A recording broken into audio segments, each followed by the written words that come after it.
wajib ini ya saya kira ya. Jadi paling tidak dasar-dasar, kemudian mungkin pengembangannya barangkali itu sangat dibutuhkan dalam kaitan dengan nanti melanjutkan profesi sebagai seorang apoteker atau profesi sebagai seorang farmasi barangkali nanti. Jadi tetap dilandaskan oleh dasar-dasar begitu ya. Jadi dasar-dasar yang nanti akan mungkin nih, jadi mungkin nanti berperan juga dalam kaitan dengan adik-adik nanti melanjutkan karir berikutnya, termasuk di ujian-ujian nanti saya kira ya. Jadi sepanjang yang saya ketahui bahwa untuk profesi apoteker itu ya, untuk ujiannya itu saya kira itu dikeluarkan oleh Menkes kalau salah itu, seperti 6 bulan yang lalu atau tahun yang lalu atau 6 bulan yang lalu ini ya. Jadi ujian kompetensinya itu adalah ujian dari Menkes. Nah, tidak seperti dulu ujiannya itu adalah ujian dari lokal. Sudah diambil alih oleh itu tentu dalam kaitan dengan ujian-ujian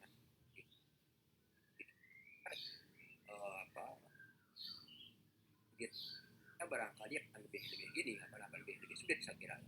Jadi saya dari pengalaman kemarin ya, sudah banyak juga yang tidak bisa lolos dalam kaitan dengan ujian kompetensi itu. Nah, saya kira dari pengalaman yang saya pernah dengar juga, jadi ujiannya banyak juga tentang logika itu ya, tapi tetap dilandasi oleh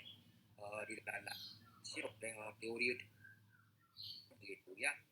Jadi teori-teori dasar seperti misalnya pemberian obat begitu, kemudian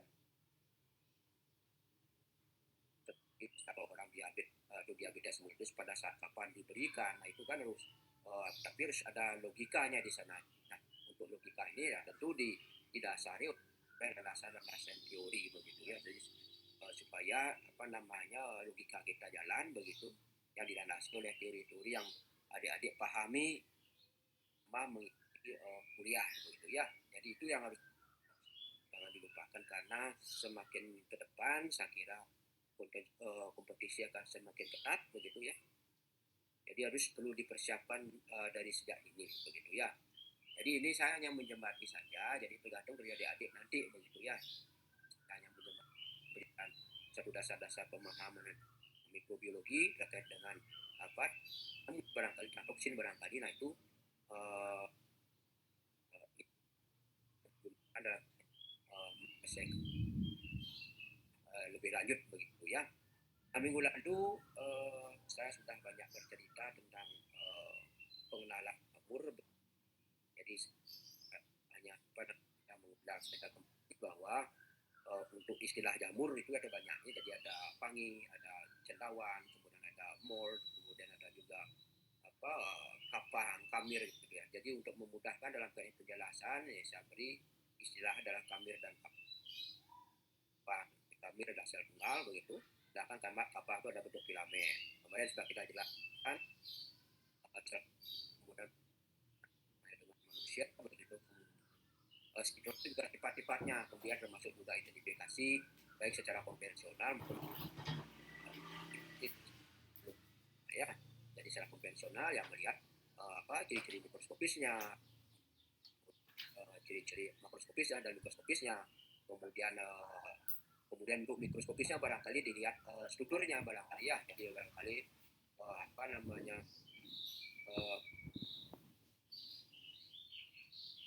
kita dulu agak rame di depan gitu ya. Nah itu ya IPA begitu. Jadi kalau kita lihat strukturnya kan ya berdasarkan struktur dan berdasarkan fungsi kan gitu ya.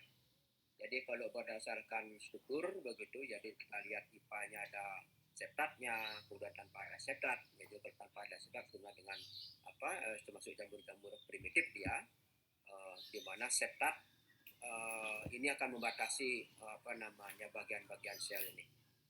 Jadi ada yang ada septatnya, ada satu intinya disebut dengan uninukleat, kemudian ada banyak inti disebut multinukleat. Nah, Di Sepdat ini juga ada pool, yaitu lubang begitu yang menghubungkan antara sel satu dengan sel yang lain begitu ya. Nah, kemudian pool ini dilengkapi dengan adanya kristal apa namanya dengan Woronin bodies begitu. Woronin bodies ini yang suatu saat misalnya kondisi lingkungan yang tidak bisa apa namanya yang berpengaruh terhadap pertumbuhan IPA, mungkin misalnya ada lingkungan yang ekstrem atau zat-zat kimia barangkali yang mempengaruhi pertumbuhan IPA ini, ya tentu dia akan menutup poolnya ini sehingga tidak akan mengenai sel-sel berikutnya begitu.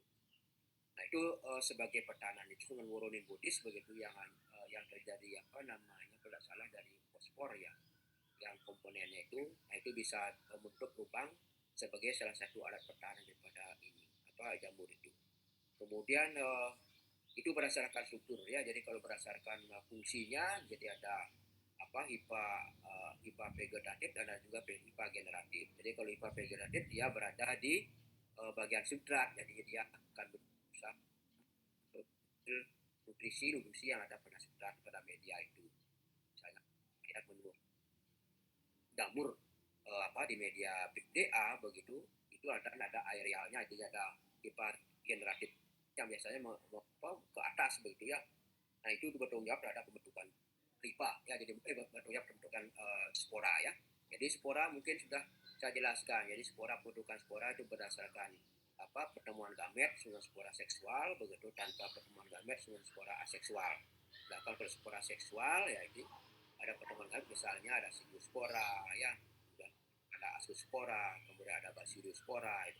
Sedangkan kalau spora-spora aseksual itu ada chlamydospora, kemudian ada artospora, kemudian ada blastospora. Itu banyak spora-spora aseksual. Nah, kalau kita lihat jumlah daripada spora yang aseksual dengan seksual, itu biasanya spora yang aseksual itu jumlahnya lebih banyak ya. Jadi misalnya kita lihat pada pembentukan sporangium misalnya, yaitu pada spora, di dalam sporangium itu ada spora. Kemudian kalau kita lihat akan ditemukan di Aspergillus misalnya, di Aspergillus pada ada cikel, kemudian ada stirigma.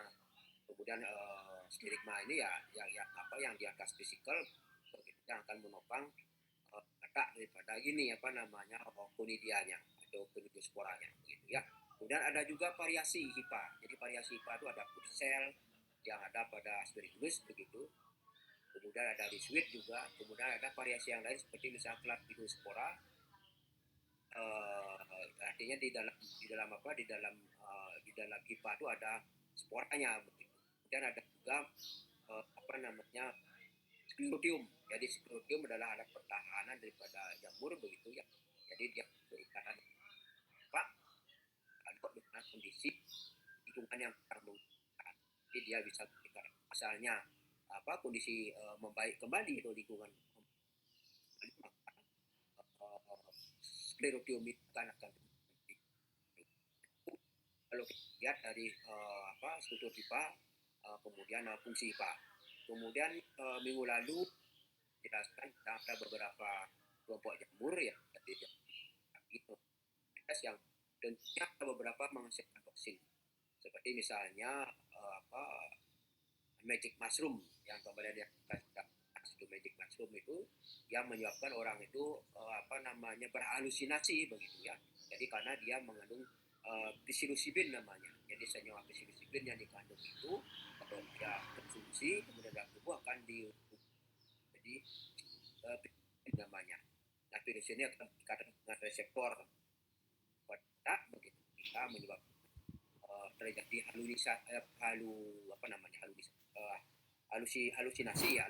Jadi menghayal begitu ya. Jadi menimbulkan kegembiraan begitu ya, sama seperti mungkin obat-obat psikopat yang lainnya ya. Jadi itu sebagai salah satu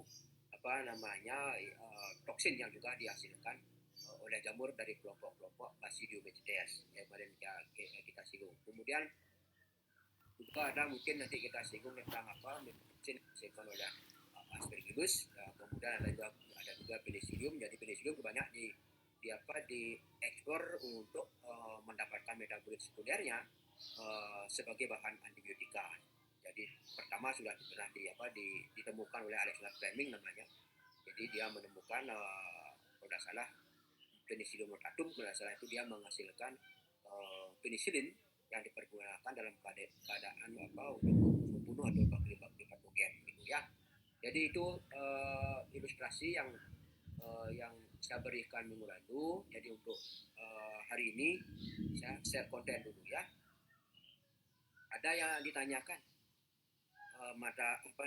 materi minggu lalu? Kalau ada silakan.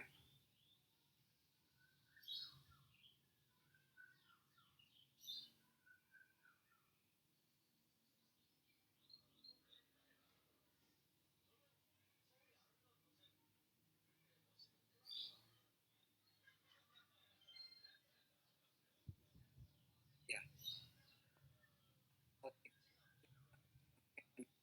Jadi lanjutkan untuk hari ini kita bahas tentang vaksin. Walaupun minggu lalu sebagian kecil sudah kita singgung terkait dengan jamur-jamur dari Mercedes, seperti misalnya magic mushroom yang saya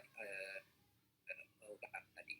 Nah untuk produknya istilah ya, ada toxin, kemudian ada poison, kemudian ada venom. Jadi ini istilah-istilah yang sering kita lihat atau kita dengar terkait dengan toksin atau racun ya.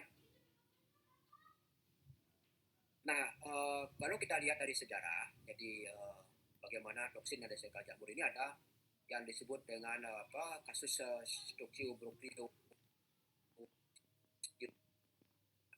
Nah, ini dari kasus Stachybotrys ini, ya ini menyebabkan ribuan kuda mati ya. Jadi setelah dia mengkonsumsi pakan mungkin atau pakan yang mengandung mungkin pada saat itu belum diketahui toksin apa itu, apa penyebabnya. Kemudian ada kasus dengan toksin alium 100.000 orang meninggal. Nah ini ya, jadi itu gininya mungkin kita juga pada saat sekarang ini juga apalagi di daerah tropis begitu ya, jadi daerah tropis di mana pertumbuhan jamurnya sangat bagus begitu dengan kelembaban yang tinggi, mungkin juga kasus-kasus seperti ini ada begitu. Nah cuma mungkin dia akumulasinya jadi akumulasi daripada toksin ini yang menyebabkan terjadinya penyakit kanker di misalnya. Kemudian ada juga kasus aflatoxikosis di Inggris. Ini sekitar 100.000 ekor kalkun mati. Nah ini akibat juga makan pakan yang terkontaminasi adanya jamur bagus yang menghasilkan aflatoksin begitu ya. Jadi aflatoksin coba kita lihat nanti itu ada banyak sekali jenisnya. Jadi ada aflatoksin B1, B dan terusnya, kemudian ada aflatoksin G, kemudian ada juga aflatoksin N. Nanti kita coba singgung gitu. Ini berdasarkan latar belakang dulu ya. Kemudian ada kerugian ekonomi di Asia mencapai 400 juta dolar per tahun. Ini menurut Senelli ya, tahun 2000. Kemudian ada setiap tahun 20.000 orang kanker hati di Indonesia nih. Nah, ini kita lihat dari makanan-makanan yang juga bisa dikontaminasi oleh aflatoksin, dikontaminasi oleh aspergillus misalnya pada kacang, kemudian pada jagung, termasuk juga pada roti. Ini saya ingat pada tahun 2000 berapa itu 2008 ya, adanya resesi di Indonesia ini banyak makan roti yang sudah terkontaminasi jamur aspergillus ini. Kalau misalnya memang di tubuh bisa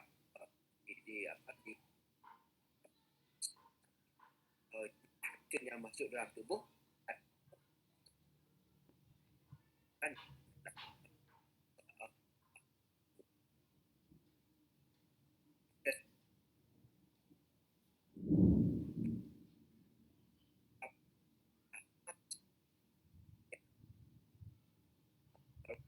kita memang ada beberapa produk pangan, beberapa produk pakan begitu ya, atau produk ikan. Jadi kalau aktif harus namanya kandungan aflatoksin kadang-kadang berbeda-beda standarnya dalam kaitan dengan menerima kasus standar untuk aflatoxin B1 ini. Jadi ada kadang-kadang ada seperti di Amerika tuh bahkan dia untuk pakan itu atau makanan itu harus zero gininya. Jadi tidak ada kandungan aflatoxinnya. Nah, itu yang menyebabkan agak keberatan juga, dia ada agak sukar juga terutama di produk-produk pertanian kita itu yang kalau kita ekspor ya. Kemudian 3 genera dari penghasil toksin ya, tidak ada Aspergillus, kemudian ada Fusarium dan ada Penicillium. Yang banyak kita singgung nanti itu adalah Aspergillus. Dan tidak semua Aspergillus perlu dicatat, tidak semua Aspergillus itu menghasilkan aflatoksin ya. Jadi misalnya Aspergillus niger tidak. Nanti kita coba singgung karena pada Aspergillus niger itu tidak mengalami atau sudah mengalami defect ya di struktur pembentukan daripada aflatoksin itu. Jadi kalau kita lihat pembentukan aflatoksin pada Aspergillus flavus itu pada Aspergillus banyak juga digunakan atau dimanfaatkan dalam kaitan dengan pengolahan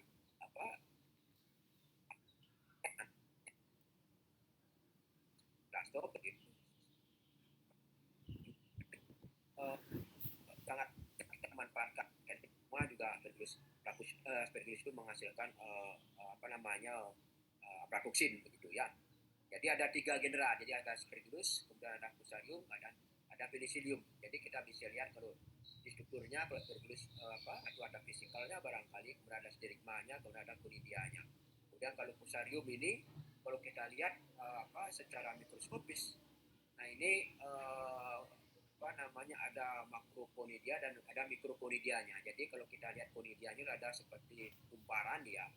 Kemudian di dalam kumparan ada setat-setat ya, ada penyekat-penyekatnya.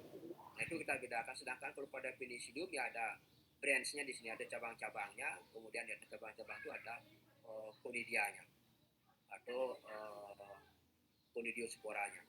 Nah ini dampaknya, jadi dampak kehadiran pada toksin ini atau mikotoksin ini tentu seperti misalnya terjadi akut, kemudian terjadi kronis barangkali, kemudian ada mutagenik dan teratogenik. Sedangkan kalau akut ya artinya sekarang gini aja, jadi kita terima sekarang gininya akibatnya begitu. Jadi kemudian ya gininya prosesnya, jadi bisa sembuh, bisa sehat kembali, kemudian bisa sembuh. Nah itu semua kronis. Kemudian kalau mutagenik, jadi dia sebagai sebagai mutagen dia, jadi mutagen. Nah mungkin saja kalau kita jelaskan berikutnya bahwa dia itu terutama aflatoxin B1 ya yang paling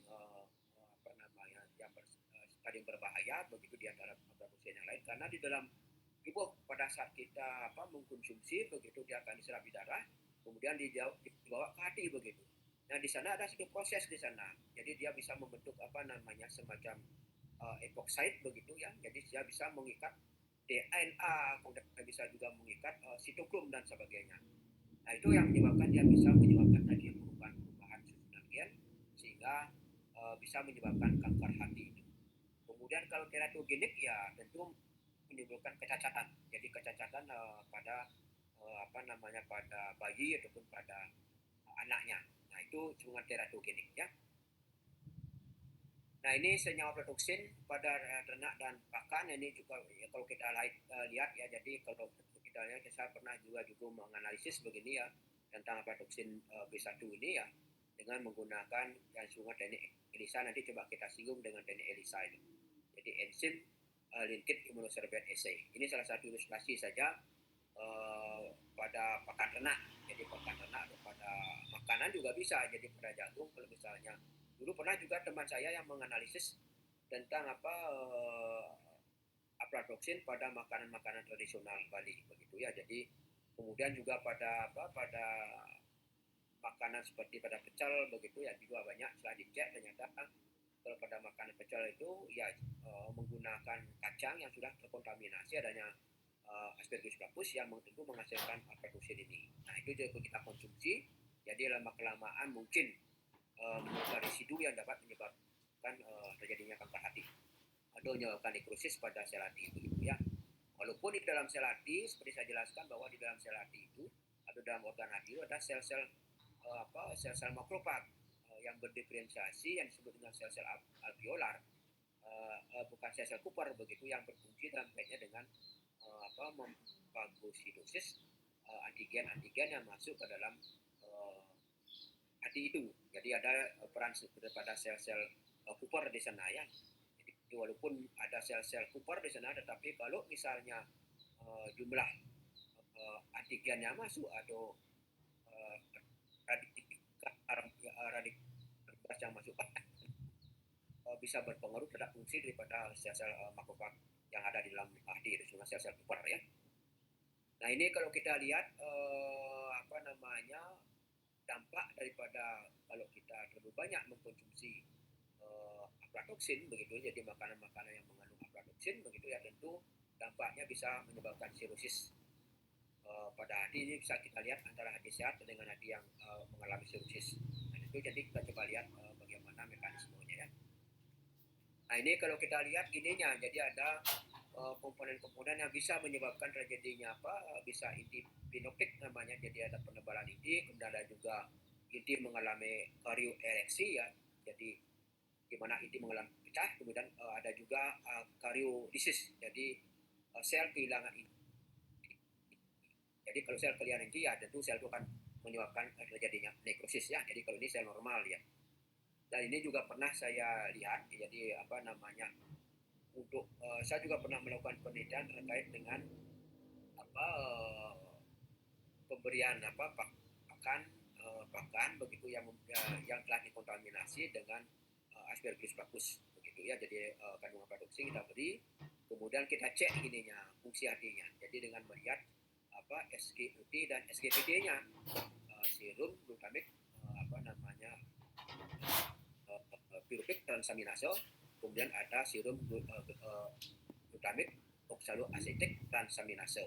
Jadi enzim-enzim yang berperan dalam kaitan dengan transaminasi N atau amino di hati begitu ya. Nah itu jadi kalau misalnya dalam mengukur fungsi hati begitu ya, jadi tentu bisa dilihat SGOT dan SGPT-nya. Jadi biasanya SGPT itu kalau terjadi nekrosis pada sel hati begitu, dia akan banyak dilepaskan di dalam sel darah begitu, sehingga dia terdeteksi di sana karena banyak sel-sel mengalami nekrosis di sana. Nah biasanya walaupun di SGOT jadi yang banyak juga ada pada sel-sel lain ya, jadi misalnya pada sel otot, namun yang lebih tepat itu biasanya pengukuran adalah SGPT karena enzim-enzim ini paling banyak ada di organ hati itu. Jadi kalau misalnya ada sel-sel hati yang rusak, nah ini akan dilepaskan begitu ke sel darah sehingga bisa dideteksi dia. Nah itu bisa ditentukan. Nah itu bisa ada standarnya. Saya kurang tahu juga berapa standar yang normal dan berapa standar yang sudah ada indikasi terjadi kerusakan fungsi hati. Jadi biasanya diukur SGPT dan SGOT. Kemudian untuk melihat fungsi hati, kemarin juga saya pernah melakukan percobaan dengan menggunakan pencet begitu. Kemudian kita lakukan sayatan hati. Jadi kita lihat struktur sel hati yang normal dan mana sel-sel hati yang mengalami kerusakan. Jadi dengan melihat struktur selnya. Jadi bisa kita lihat pignotek, kemudian ada karioereksi, kemudian ada juga karioeksis begitu, juga ada juga kariodisis begitu. Bisa kita lihat di dalam sayatan-sayatan dengan menggunakan teknik sayatan jaringan ya, jadi sayatan jaringan. Kemudian kematian sel terjadi bukan dengan sistem energi intrasel yang menurun berkurang. Ini akibatnya karena fungsi sel itu menurun, sehingga kadang-kadang kalau kita lihat kadang-kadang sering kita merasa letih begitu karena ada beberapa mekanisme yang mungkin berpengaruh terhadap kebugaran kita. Kemudian pecahnya inti sel, tandanya kematian sel ya, jadi ada kematian sel. Kemudian organela sitoplasma, timbul organela dalam sitoplasma. Kemudian sitoplasma menjadi keruh dan gelap serta tidak bisa menerima sinar. Nah ini salah satu juga bisa kita lihat terkait dengan kematian sel atau jaringan. Kemudian membran plasma, sel rusak hingga mengakibatkan sel pecah kolisis. Jadi bisa saja toksin atau mikotoksin itu bisa berpengaruh terhadap permeabilitas daripada membrannya, menyebabkan terjadinya kebocoran sehingga sel akan pecah begitu ya. Jadi sel akan pecah. Nah ini, jadi aflatoksin mencegah terjadinya sintesis RNA di hati dan dapat menyebabkan nefrosis. Jadi kalau misalkan sintesis RNA di hati terjadi, nah ini tentu kalau kita lihat fungsi daripada RNA kan begitu berkaitan dengan sintesis protein begitu. Jadi kalau misalnya dalam kaitan dengan sintesis protein ini mengalami gangguan, sehingga proses fisiologis akan terjadi gangguan juga. Ya, jadi seperti kalian lihat bahwa terjadinya sintesis protein kan mulai dari replikasi, kan transkripsi dan translasi. Kemudian relasi ada initiation, ada elongation, ada termination. Jadi ada gen yang terlibat di sana. Jadi dari DNA ke DNA, kemudian DNA ke mRNA begitu. Kemudian mRNA akan keluar ke dalam dari inti begitu, dari membran ini, kemudian menuju ke sitoplasma, menuju ke ribosom begitu. Ya, jadi mRNA. Kemudian di dalam tentu di dalam dalam pada saat pengeluaran mRNA itu, ya tentu terjadi di sana semacam splicing RNA di sana. Jadi karena DNA itu kan ada yang intron, ada yang exon begitu. Jadi kalau misalnya supaya tidak panjang terjadi sintesis proteinnya, maka daerah akan terjadi penghilangan daerah intronnya. Jadi kalau kita lihat DNA itu ada daerah intron dan ada daerah exon biar itu ya. Jadi ada daerah yang diekspresikan, ada juga yang ada daerah yang kita ekspresikan dengan intron begitu ya. Nah ini dipotong begitu sehingga pada saat keluar ke dalam sitoplasma, nah ini untaian DNA-nya akan pendek begitu, sehingga dia bisa dibaca di dalam ribosom untuk melakukan sintesis protein begitu ya. Jadi melalui ini kan beri stop kodon yang dari antikodonnya begitu. Jadi antikodon ada kodonnya, kemudian ada antikodonnya oleh RNA begitu ya. RNA yang akan membawa nuklida begitu, membawa urutan bahasa sesuai dengan urutan bahasa yang dibaca di dalam ribosom. Nah, itu ya, jadi kalau itu misalnya tidak terjadi, maka sintesis protein juga tidak akan terjadi. Nah ini menyebabkan juga nekrosis pada sel hati. Kemudian keracunan akut dapat terjadi gangguan metabolisme karbohidrat, lemak, dan sintesis protein sehingga terjadi penurunan fungsi hati. Jadi kalau kita bisa lihat, bisa albuminnya juga akan mengalami penurunan. Kemudian termasuk juga kalau kita lihat terjadi pembentukan trigliserida atau tidak salah ya. Trigliserida itu sehingga bisa akan kandungan lemak daripada hati itu akan menyebabkan atau pembungkusan lemak pada hati sehingga fungsi hati itu akan terganggu. Atau trigliserida kalau tidak salah. Itu misalnya trigliserida yang terbentuk dalam hati itu keluar ke dalam darah begitu, menuju ke darah begitu, tapi tetap dia berada di dalam hati. Nah ini menyebabkan terjadinya pelemahan pada hati begitu. Kemudian keracunan kronik menyebabkan imunosupresif. Nah jadi keracunan kronik ini jadi bisa ini dikabarkan oleh penekanan daripada sistem imun kita. Jadi seperti misalnya fungsi sel T, seperti tadi sel-sel makropak juga akan terganggu. Kemudian sel T juga salah satu imunosupresifnya mungkin terjadi kesulitan pengenalan terhadap antigen, mungkin terhadap virus dan sebagainya, sehingga orang yang terjadi penurunan terjadinya imunosupresif ini menyebabkan orang itu akan mudah mengalami sakit begitu ya. Jadi mudah mengalami sakit. Imunosupresif jadi penekanan pada sistem imun. Jadi apakah itu di sel makropagnya, mungkin di sel B-nya barangkali, atau di sel T-nya. Jadi sel B atau sel B mungkin diferensiasi, tidak terjadi diferensiasi menjadi sel plasma barangkali. Lalu sel T-nya tidak mengenali antigen begitu. Tidak mengenali antigen sehingga itu kan terjadi infeksi begitu sebenarnya. Jadi imunosupresif ini adalah satu penekanan fungsi daripada sel-sel imun kita. Dan sepanjang diketahui bahwa imun itu kan ada sel T, ada sel B, kemudian ada sel-sel makrofag, mungkin barangkali di sana ada sel NK, berarti natural killer barangkali. Nah itu yang menyebabkan terjadinya kegagalan fungsi daripada respon imun kita. Kemudian ada proses hidroksilasi atau toksin B1 menjadi, nah ini ya, jadi di dalam tubuh yang seperti kita bilang tadi bahwa akan terbentuk epoksida, jadi epoksida namanya. Jadi senyawa ini jadi bukan molekul ini akan mudah sekali berikatan dengan komponen protein yang lain begitu ya. Jadi bersifat toksik, akut dan mutagenik dan karsinogenik. Ya. Kemudian ada protein 1B9 terbentuk dalam hati begitu, bersifat sangat tidak stabil begitu, sehingga mudah sekali dan dengan serum protein seperti misalnya lisin dan albumin begitu ya. Jadi ini mekanismenya. Jadi kalau protein B1 masuk dalam tubuh begitu akan dirubah menjadi protein B118 epoksida, yang jadi ada gugus epoksida namanya. Coba dicari mengenai struktur molekul epoksida itu ya. Itu coba dicari. Nah itu stabil sekali sehingga dia mudah sekali berikatan dengan komponen-komponen protein tubuh ya. Salah satunya adalah serum protein atau juga bisa mungkin dengan DNA begitu, sehingga mengakibatkan terjadinya perubahan susunan DNA begitu, sehingga mungkin saja akan mengarah ke ini ya.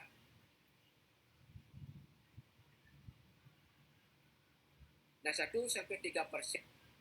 produksi yang dikonsumsi itu akan terikat secara irreversibel ya. Jadi tidak bolak-balik pada protein. Nah ini seperti saya katakan tadi, dan bahasa DNA untuk membentuk ikatan seperti misalnya protein B1 terhadap lisin dan lisin di albumin. Nah ini ya, jadi salah satu komponen daripada albumin adalah lisin. Nah, ini dia bisa mengikat. Kemudian disrupsi protein yang menyebabkan terjadinya perubahan yang fundamental ya pada DNA sehingga menyebabkan oksitas hepar. Jadi menyebabkan keracunan pada hepar. Jadi fungsi hepar itu akan mengalami terganggu. Jadi disrupsi protein, dan bahasa ini disrupsi ini artinya perubahan fundamental yang terjadi pada protein dan pada bahasa DNA. Nah ini salah satu koloni Aspergillus. Nah ini biasanya kalau di mikrobiologi ya kita ajarkan bagaimana untuk mendapatkan koloni yang tunggal ini. Ya jadi perlu pengalaman banyak di sini ya terkait dengan mendapatkan koloni yang tumbuh secara secara tunggal di sini ya. Jadi ini perlu pengalaman banyak terkait dengan bagaimana mengisolasi atau menumbuhkan jamur dalam bentuk satu koloni.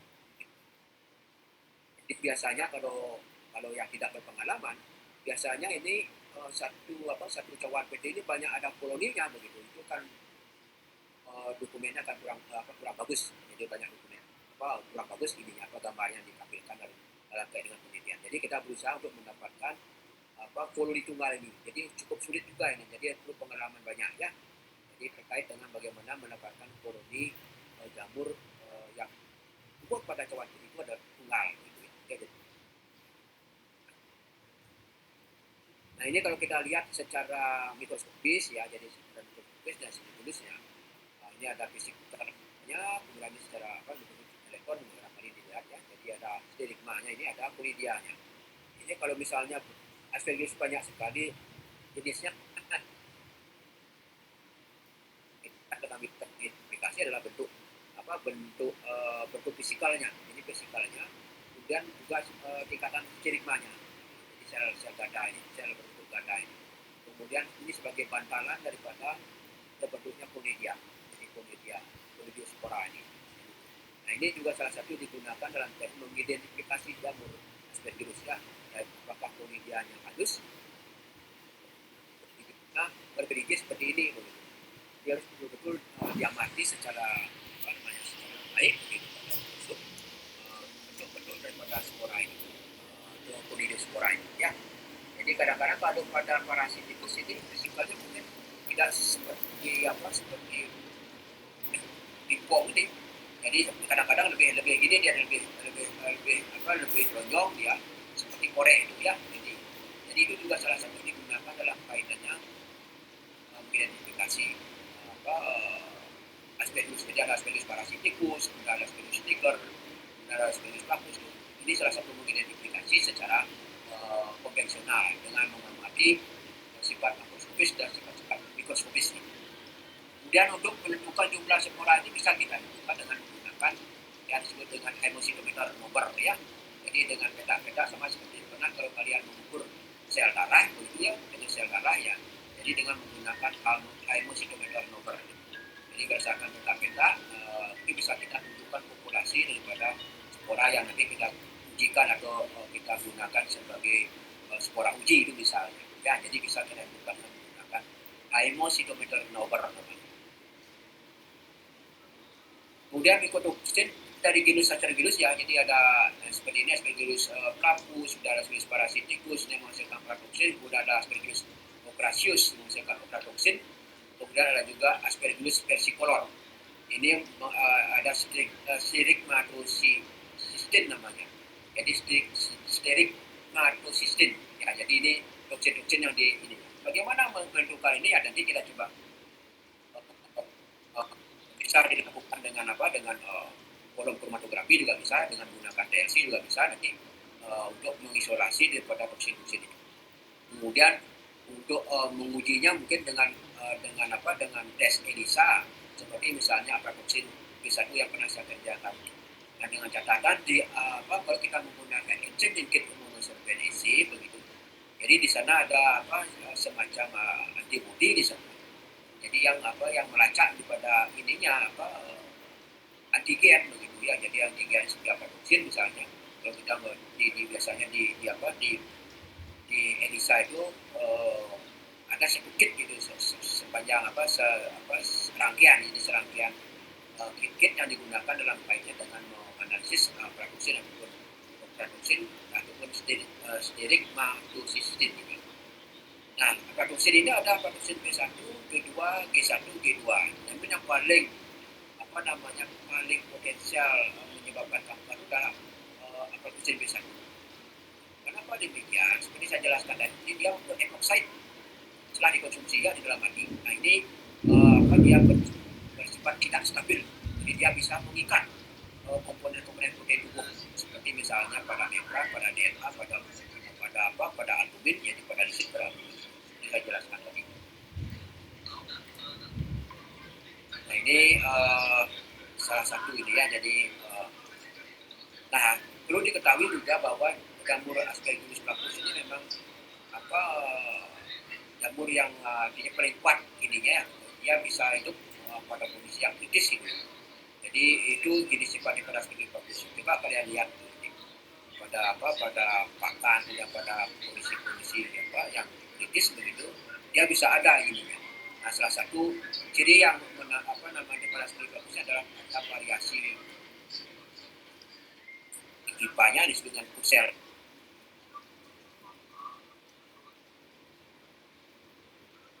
Nah ini saya bilang bahwa daerah penyebaran Aspergillus flavus ini sangat luas ya, secara alami jamurnya hampir terdapat di sebagian tempat di dunia dan kemelimpahannya sebagian besar berada di tanah. Jadi sangat gampang kita mengisolasi Aspergillus flavus ini. Kadang-kadang di lab kalau kita misalnya melakukan isolasi bakteri atau isolasi jamur, itu kadang-kadang sering sekali dikontaminasi oleh kehadiran daripada jamur-jamur Aspergillus flavus ini. Nah ini menurut Batagar ya, et al. Tahun 2000 menunjukkan jamur ini dipercaya memiliki ketahanan yang sangat kuat pada kondisi yang ekstrim dan sangat mudah berkompetisi dengan organisme lain dalam tanah dan di tumbuhan. Ya, jadi dia memiliki daya kompetisi yang kuat. Barangkali kemampuannya dia menghasilkan toksin ini barangkali terkait dengan dia untuk melawan daripada kehadiran jamur-jamur yang lain. Jadi nggak sulit. Kemudian Aspergillus flavus sangat baik tumbuhnya pada kelas air, jadi water activity 0,86. Jadi kalau kita misalnya ingin supaya bahan pakan kita atau bahan sereal kita tidak ditumbuhi oleh Aspergillus flavus, ya tentu harus dikeringkan. Jadi harus di bawah 0,8 barangkali atau 0,6 atau 0,5 barangkali, sehingga akan menyebabkan kecilnya peluang tumbuh daripada Aspergillus flavus ini. Kemudian suhu optimal untuk pertumbuhan jamur ini adalah 37. Dapat hidup pada kisaran jadi 12 derajat. Jadi dia bisa hidup pada kisaran suhu 12 derajat saja sampai dengan 48. Jadi tapi yang paling bagus pertumbuhannya, jadi dia melakukan proses fisiologis yang maksimal itu pada kondisi temperatur 37 derajat Celcius. Ya, jadi kalau kita lihat pertumbuhan mikroba, mungkin kalian bisa atau sudah pernah dijelaskan oleh Bu Retno barangkali terkait dengan adanya mikroba-mikroba termofilik, ada psikofilik, ada mesofilik. Jadi ada ininya ada kisaran-kisaran yang mereka bisa tumbuh dengan baik. Ya. Jadi ini juga penting diketahui karena apa? Karena nanti kalau misalnya kalian menginkubasi atau menumbuhkan jamur, ya tentu harus diketahui juga suhu optimalnya. Jadi pada suhu berapa dia baik tumbuhnya. Jadi kita perlu lakukan. Tapi kalau kita ingin menghindari dia, ya tentu harus kita lakukan juga kadar awinya, suhunya juga gitu ya, sehingga akan mempersempit atau mempercepat pertumbuhan daripada jamur ini. Kemudian berdasarkan derajat keasaman lingkungan, jamur ini memiliki pH yang sangat luas. Jadi bisa pH 2,1 sampai dengan 11. Jadi ini yang menyebabkan mereka bisa tumbuh sangat kuat dan bisa tumbuh pada di mana-mana begitu ya. Kemudian pH yang baik berada di kisaran 3,4 sampai 10 dan mendekati 7,5. Nah, ini pertumbuhan kaitnya dengan pH gitu ya. Jadi kalau misalnya kalau kita lihat dari metabolisme dari mikroba, ya tentu terkait dengan aktivitas enzim ini ya. Jadi aktivitas enzim itu tentu dipengaruhi oleh disamping oleh pengaruh sudra, kemudian dipengaruhi oleh suhu, juga dipengaruhi oleh pH. Jadi ini yang berpengaruh. Jadi kalau misalnya ada enzim-enzim tertentu yang masih bisa toler beraktivitas, ya dia bisa akan melanjutkan proses fisiologisnya sehingga yang betul pada tumbuh dia pada media itu, pada lingkungan itu. Jadi terkait kalau kita laitkan dengan pH atau temperatur itu terkait dengan aktivitas enzim. Jadi seperti diketahui bahwa enzim itu kan ya sebagai sebagai biokatalisator dia ya. Jadi gabungan protein dengan senyawa lain yang berfungsi sebagai biokatalisator yang memicu suatu reaksi tanpa berubah setelah reaksi itu berakhir ya. Jadi itu sifat-sifat enzim. Nah ini struktur molekular produksi. Nah ini ada produksi B1, ada B2 ini. Jadi dia memiliki ikatan rangkap di sini ya. Jadi ikatan rangkap, kemudian ini yang menyebabkan ada perbedaan penamaan. Jadi tapi kalau kita lihat dengan menggunakan sinar UV misalnya seperti TLC begitu. Jadi biasanya untuk produksi B ini menampilkan warna biru dia, blue dia. Kemudian kalau produsen G misalnya green dia ya, nah itu ininya. Kalau M ya jadi ini ada, jadi biru violet dia. Jadi penampilan ininya. Kalau kita lihat dengan menggunakan DLC, mungkin kalau adik-adik sudah dengar ya, mungkin sudah pernah melakukan juga DLC. Jadi dia layar kromatografi, begitu sudah dibolong, sudah divaksinasi kan gitu ya.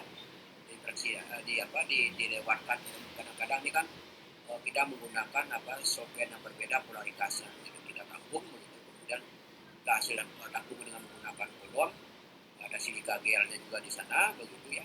Silika gel ini bersifat polar, sehingga pada saat kita awal melakukan vaksinasi itu kita lewatkan polar dulu, seperti misalnya X1 gitu ya, dilewati, kemudian kita dapatkan fraksi-fraksi nanti berdasarkan berapa volume yang kita tampung nanti ininya.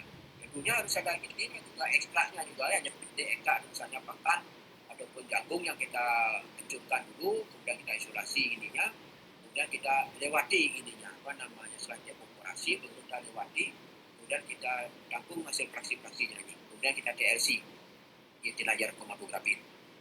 Nah di sana akan ada spot-spot yang terbentuk begitu. Nah bisa kita lihat misalnya untuk produsen B misalnya dia menampilkan warna biru, kemudian G menampilkan warna hijau ya, kemudian M itu dengan biru violet. Ini ada juga aflatoxicol, turunan daripada aflatoxin B1 yang ada di proses fisiologis dalam tubuh kita. Nah perlu diketahui bahwa cair daripada aflatoxin ini ya sangat tinggi sekali. Jadi pada temperatur 299 ini tidak rusak ya. Nah, jadi 299 apa yang kita lakukan? Jadi kita memanaskan makanan pada temperatur 300 itu kan sudah makanannya sudah rusak ya, walaupun toksinnya juga rusak gitu. Nah, dicari ini jadi suatu pengendalian yang terkait dengan bagaimana supaya produksi itu mengurangi produksi pada pakan atau pada makanan gitu ya. Nah, ini tentu ada upaya-upaya yang harus kita lakukan. Kalau kita di biologi, akhirnya kita mencari pengendalian secara hayati. Jadi bagaimana mendapatkan mikroba-mikroba yang memiliki kemampuan untuk menghambat pertumbuhan daripada masuk juga menghambat produksi daripada produksi B1 ini. Ya, jadi ada beberapa penelitian yang sudah pernah dilakukan dengan mencoba misalnya dengan menggunakan lactobacillus itu ya. Nah, ini juga suatu proyek yang bisa kalian kerjakan terkait dengan fungsi atau peran daripada lactobacillus terkait dalam mengendalikan pertumbuhan Aspergillus flavus dan produksi B1 atau produksi yang lainnya. Nah, ini bisa kita lakukan terkait mengeksplorasi mikroba-mikroba yang memiliki kemampuan untuk menghambat pertumbuhan jamur itu. Kemudian mudah larut pada pelarut organik, kemudian mudah dikristalisasi ya, jadi mudah dikristalisasi. Nah, ini merupakan sifat-sifat fisika yang dimiliki oleh produksi, kemudian sifat kimia produksi. Ini mempunyai komarin lakon atau biporan ya, jadi ada biporon. Jadi ikatan seperti ini ada struktur molekul daripada biporon, kemudian ada kumarinnya. Ini salah satu ciri daripada produksi.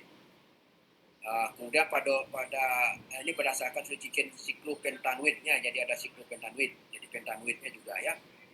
Nah, ini berdasarkan perbedaan pembentukan cincin atau struktur kumarin, lakton dan biporon ini.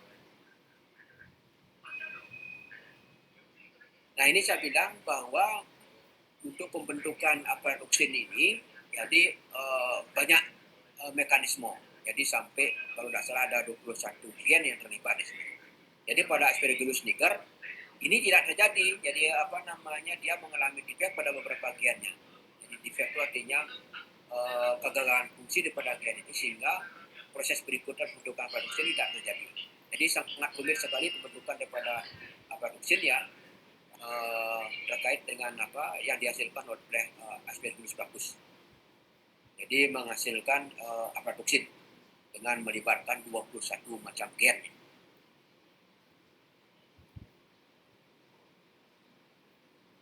Sampai sekian ada pertanyaan deh? Permisi Bapak. Ya. Saya izin bertanya. Ya, dari mana dek? Sebutkan nama. Perkenalkan saya Gangga, NIM 16. Ya. Tadi kan di slide itu sempat dijelaskan bahwa aflatoksin ini banyak jenisnya. Itu yang berpotensial kanker itu kan pada aflatoksin B1. Lalu untuk yang aflatoksin jenis B2, G1 dan G2 itu apakah dia tidak apakah dia tidak juga menyebabkan tidak menyebabkan toksik gitu? Ya.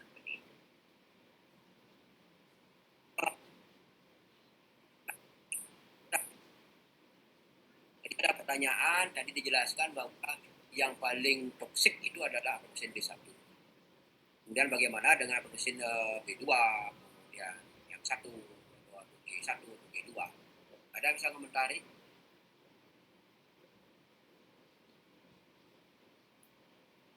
Yang lain? Oke. Jadi kalau tidak ada kenapa pada B1 ini sangat toksin ya, jadi sangat toksik dia. Seperti saya jelaskan tadi bahwa pada saat kita mengkonsumsi atau dalam tubuh, jadi aflatoksin B1 ini bisa membentuk epoxide. Jadi epoxide jadi semacam struktur molekul begitu yang bersifat tidak stabil dia gininya struktur molekulnya, sehingga mudah sekali berikatan dengan protein-protein tubuh itu. Kemudian bagaimana dengan yang lain? Nah, sepanjang yang saya ketahui bahwa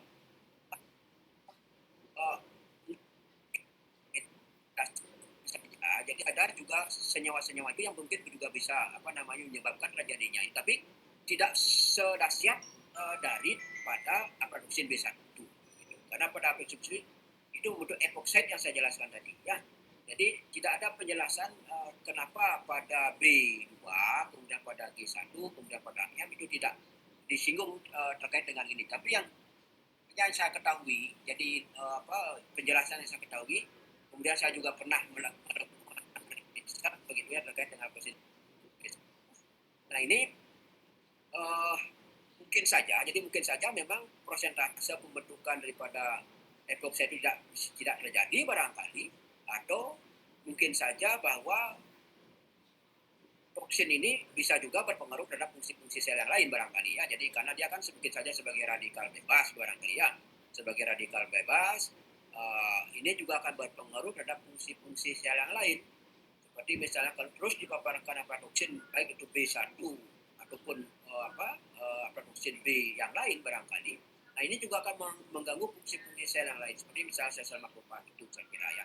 Tapi penjelasan yang sepanjang yang saya ketahui bahwa pada B1 inilah yang bersifat toksin karena yang bentuk epoxide ya, jadi bentuk epoxide yang bisa mengikat pada protein tubuh ataupun pada DNA. Itu yang sepanjang diketahui. Tapi untuk yang lainnya saya belum pernah melihat atau penjelasan yang lebih detail begitu yang terkait dengan kemampuannya dalam membentuk fungsi atau menyebabkan gangguan fungsi pada sel hati itu. Tapi yang jelas barangkali karena yang namanya toksin, dia aflatoksin, saya kira itu merupakan sebagai antigen dia. Jadi sebagai antigen, begitu antigen yang kemungkinan juga itu sebagai radikal bebas barangkali yang mungkin juga bisa berikatan dengan protein tubuh yang lain begitu. Sehingga dia juga bisa berdampak terhadap fungsi sel ataupun proses fungsi fisiologis daripada sel tubuh manusia itu gitu ya. Jadi itu penjelasannya deh.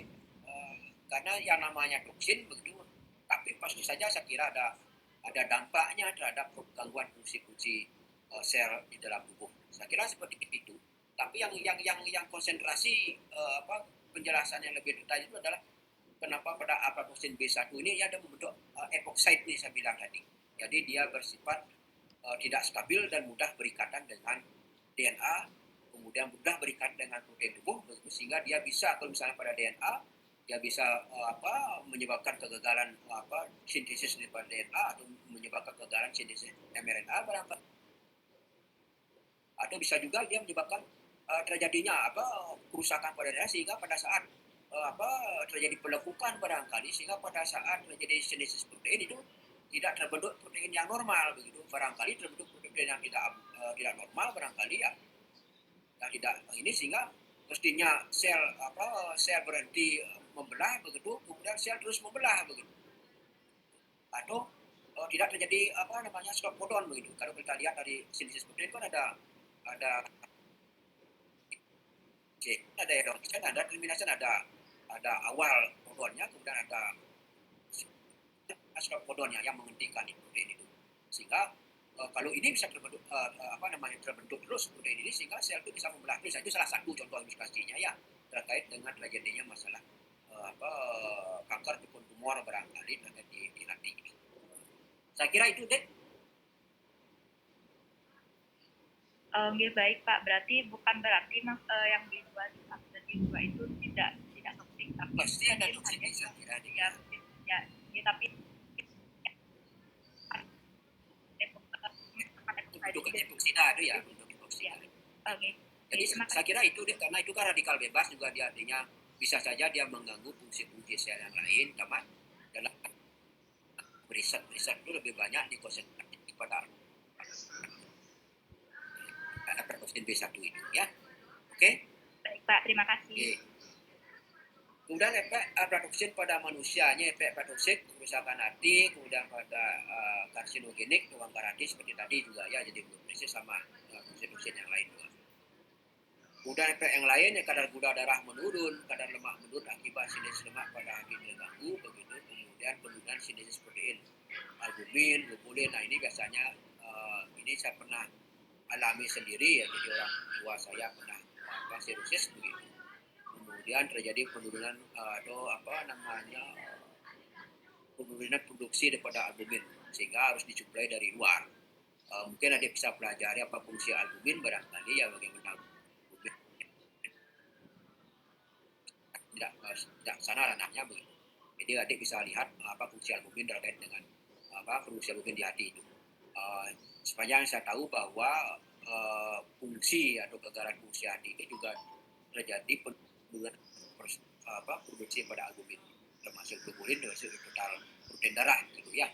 Kemudian gangguan kerja enzim sitoplasmik hati, jadi enzim mampu mengubah enzim ini menjadi toksikol yang tidak toksik. Nah ini ya, jadi bahwa di dalam hati itu kan berfungsi sebagai detoksifikasi dia, jadi bisa mengubah B1 menjadi, tapi kalau misalnya produksi B1 ini paparannya atau gininya terlalu banyak, ya tentu juga akan berakibat terhadap, sama kalau di lingkungan juga kalau melebihi ambang batas begitu ya, maka akan terjadi gangguan proses ekosistem akan terganggu begitu. Sebenarnya sama seperti di hati begitu. Kalau misalnya peningkatan aflatoksin, nah tentu juga akan berakibat, walaupun di dalam hati itu ada detoksifikasi ya, tapi jangan mengandalkan itu. Tapi kalau kita terus paparkan dengan aflatoksin, nah itu akan berdampak pada fungsi hati itu sendiri.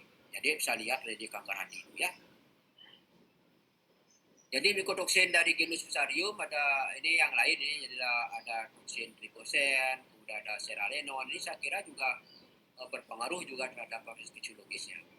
Jadi buktikan ini kan bisa dibuktikan dari kalau kita lihat, kita mencoba uji toksisitas, barangkali kemarin pernah dicoba tentang uji toksisitas terhadap mencit itu ya. Kita bisa lihat nanti bagaimana struktur sel hati barangkali dilihat, ataupun mungkin dilihat reproduksinya barangkali dari mencit itu ya, akibat ada paparan daripada toksin ini. Nah ini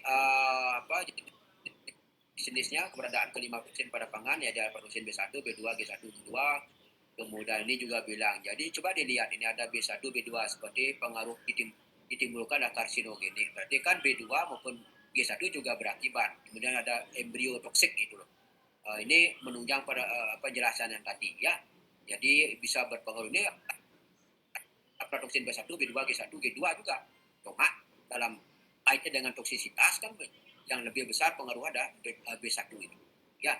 Kemudian aflatoksin M juga berpengaruh. Jadi pada susu misalnya kalau kita makan kalau sapi makan pakan yang mengandung aflatoksin B1, maka deripatnya itu ada deripatnya setelah dicek di susu itu mengandung aflatoksin M1.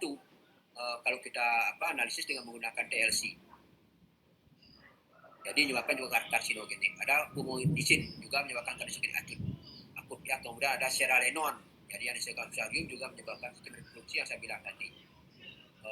Nah ini ada juga dioksinivalenol. Nah ini juga menyebabkan karsinogenik sistem reproduksi. Nah, juga ada okratoksin ya. Ini menyebabkan juga kanker. Saya kira itu ya. Jadi cuma tingkatan ininya berbeda. Jadi yang banyak dikonsentrasikan dalam penelitian adalah aflatoksin B1 ya, aflatoksin B1. Kemudian saya lanjutkan lagi sedikit tentang analisis aflatoksin ya. Jadi analisis aflatoksinnya bisa dengan menggunakan tin layar kromatografi. Ini mungkin sudah tidak asing bagi adik-adik ya yang di kimia barangkali ya. Di farmasi barangkali pernah melakukan pernah mengolom dengan menggunakan kolom kromatografi begitu ya. Apalagi yang sudah pernah bekerja dengan bahan alam barangkali ya sangat pasti sekali dengan menggunakan kolom kromatografi. Dan ini juga pernah saya lakukan terkait dengan isolasi bahan aktif pada trichoderma, aspergillum. Jadi saya ambil komponen-komponen yang mungkin barangkali yang bisa digunakan sebagai salah satu pengendalian aflatoksin B1 atau mengendalikan pertumbuhan jamur Aspergillus flavus. Nah, adik bisa untuk penelitian adik bisa menggunakan Rhizopus juga bisa, kemudian bisa menggunakan Bucor aja pernah saya juga coba filtrat itu ternyata mampu juga menghambat pertumbuhan daripada pertumbuhan jamur Aspergillus.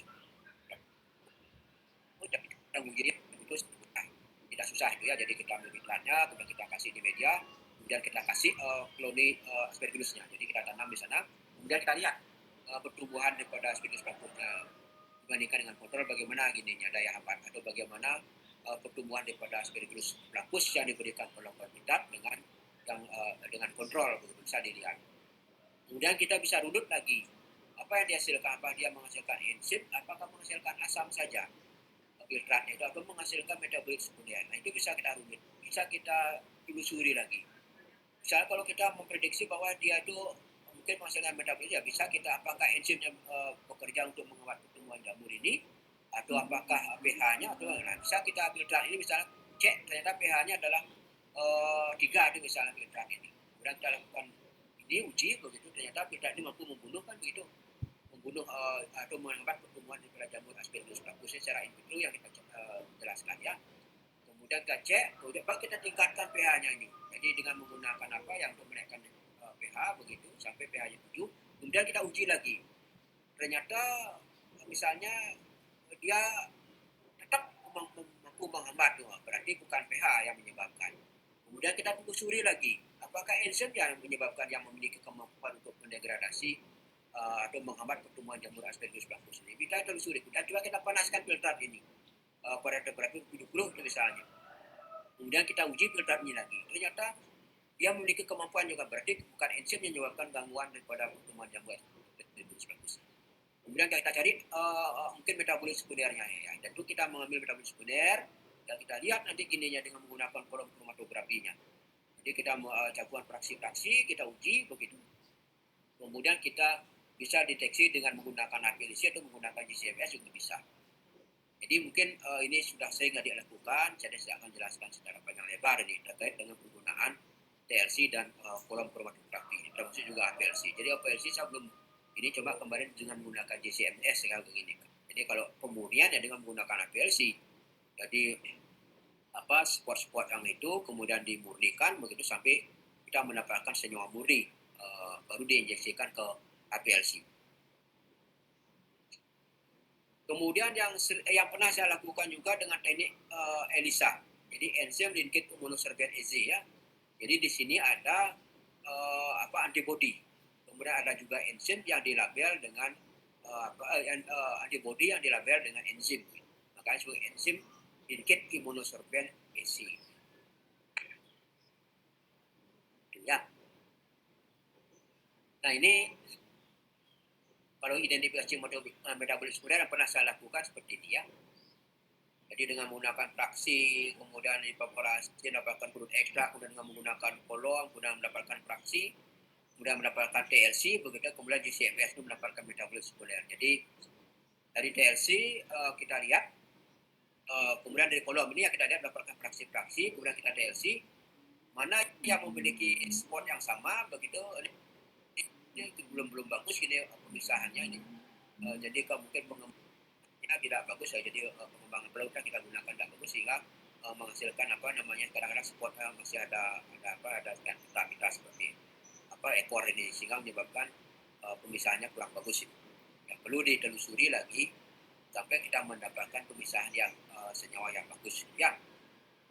Tapi dengan GCMS kita lihat profil senyawa aktifnya.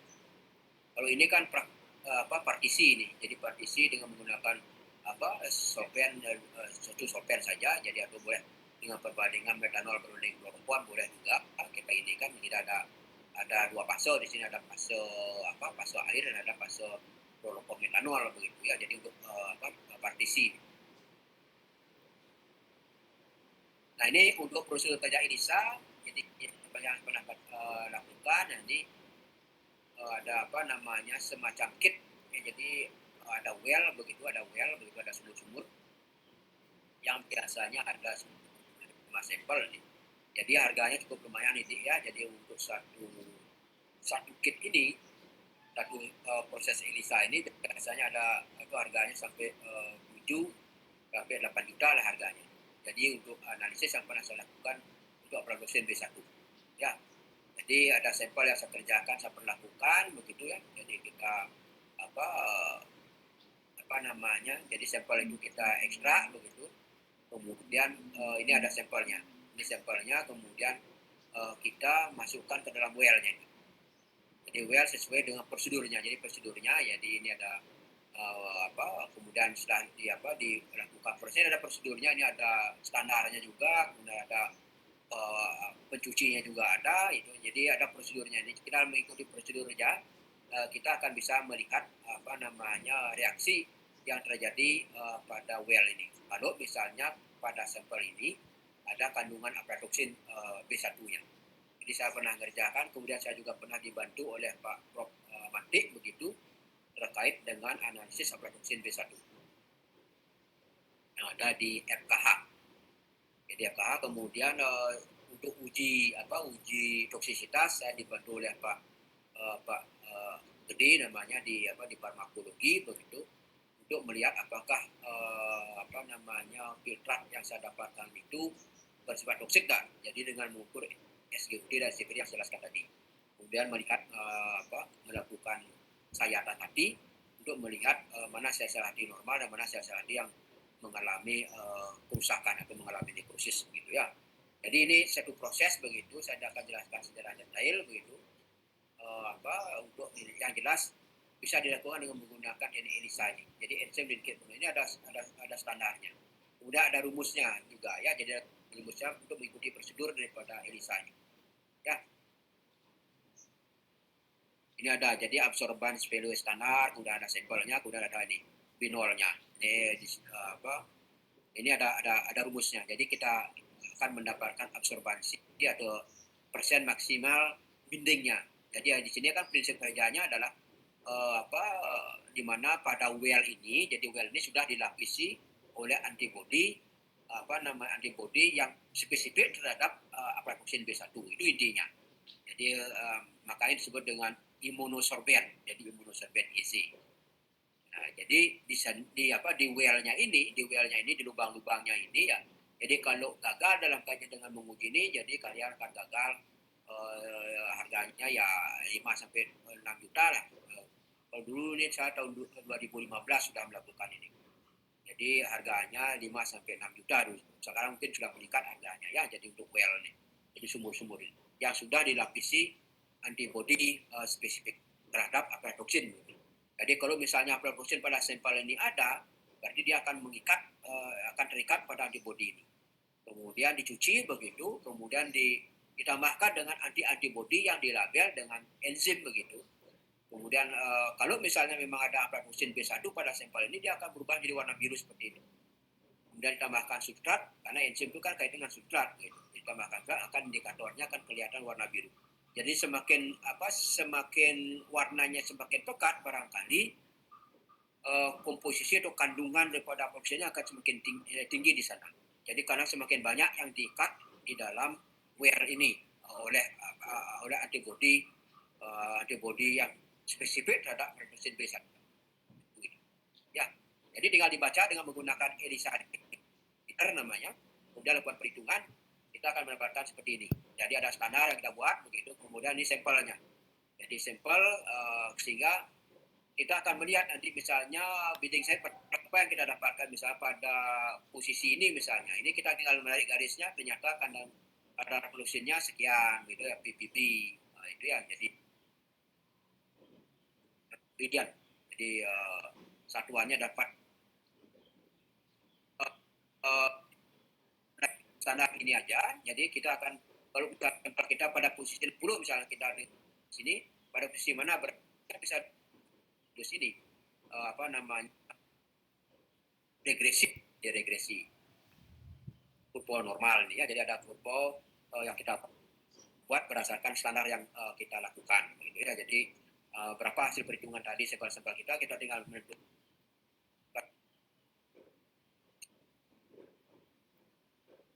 kuantitas daripada besar secara kuantitatif. Jadi saya ELISA reader namanya. Kemudian kodoksin dari ini kira-kira ada yang ditanyakan deh. Ini tidak susah, ini pernah saya lakukan seperti ini ya. Jadi 2015 dan 2015 ini.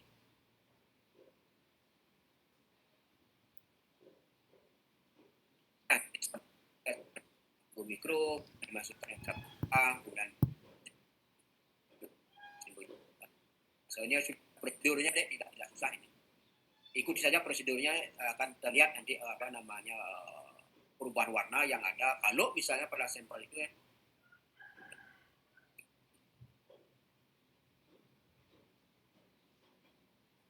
Nah ini mikotoksin yang lain ada di genus Fusarium,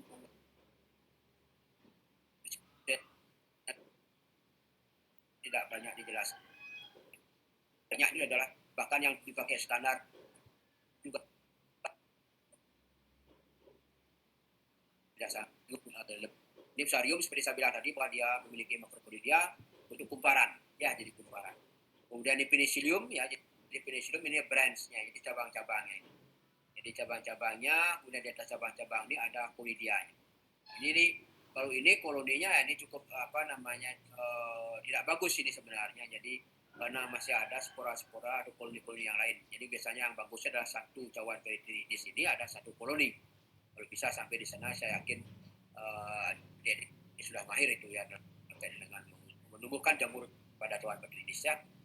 Kemudian dari Penicillium itu ya aspepam. Nah ini saya bilang ada Penicillium puberbulum ya pada miyaki. Kalau kita lihat jagung misalnya jagung itu kan biasanya ada pada nasi barangkali tadi dijemur itu akan tumbuh jamur-jamur yang berwarna kuning itu ya jadi atau orange itu ya jadi dengan Penicillium toxicarium yang menyebabkan yellow rice ya yellow rice.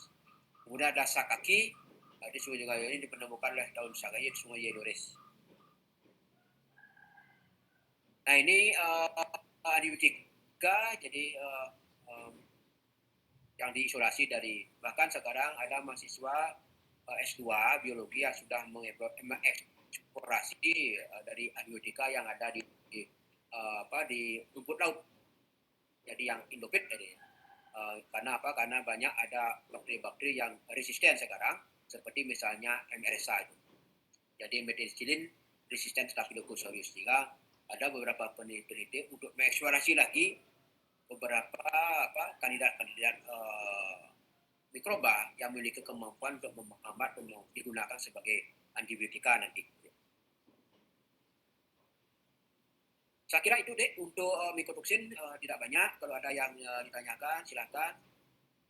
Kemudian untuk pertemuan berikut saya akan jelaskan terkait dengan hubungan spesies dengan parasit dan sekaligus dengan penularan penyakit itu.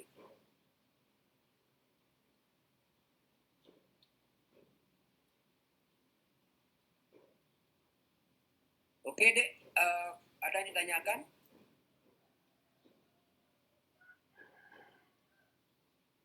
Di saya belum Pak. Oke, kalau tidak ada, saya akan lanjut ini kuliah ke link lain ya. Jadi saya ada kuliah juga dengan mahasiswa biologi ya terkait dengan mikrobiologi pangan. Jadi kalau minggu lalu kan sudah libur itu, jadi saya yang mau sama seperti adik-adik. Jadi saya kira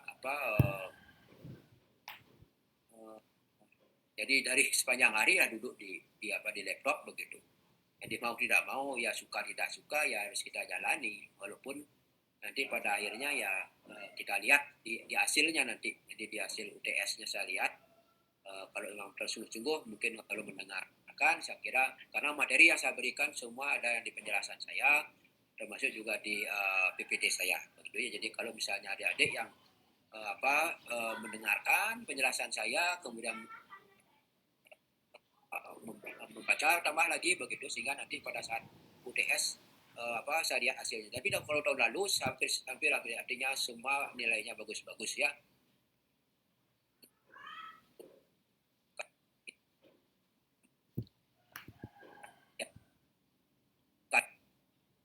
Tapi untuk tahap berikutnya barangkali sebagai dasarnya barangkali terkait dengan pengembangan profesi adik-adik seorang farmasi barangkali itu saya kira ya. Jadi saya kira itu. Kemudian untuk Korti tolong dia isi daftar hadirnya. Kemudian saya tidak sangat ini memperhatikan di ini yang jelas penuhi itu syarat-syaratnya 75% harus ini lebih dari 75% harus hadir. Tapi kalau kurang itu akan secara otomatis akan tidak diikutsertakan dalam UTS nanti gitu ataupun dalam UAS nanti gitu. Ya. Saya kira itu adik-adik. Kalau tidak ada hal yang ditanyakan, ya, jadi pertemuan hari saya akhiri. Sampai berjumpa minggu depan, ya. Mudah-mudahan semua dalam keadaan sehat. Oke, adik-adik, saya izin live. Terima kasih Pak. Selamat siang. Salam sehat adik, Pak. ya. Selamat siang.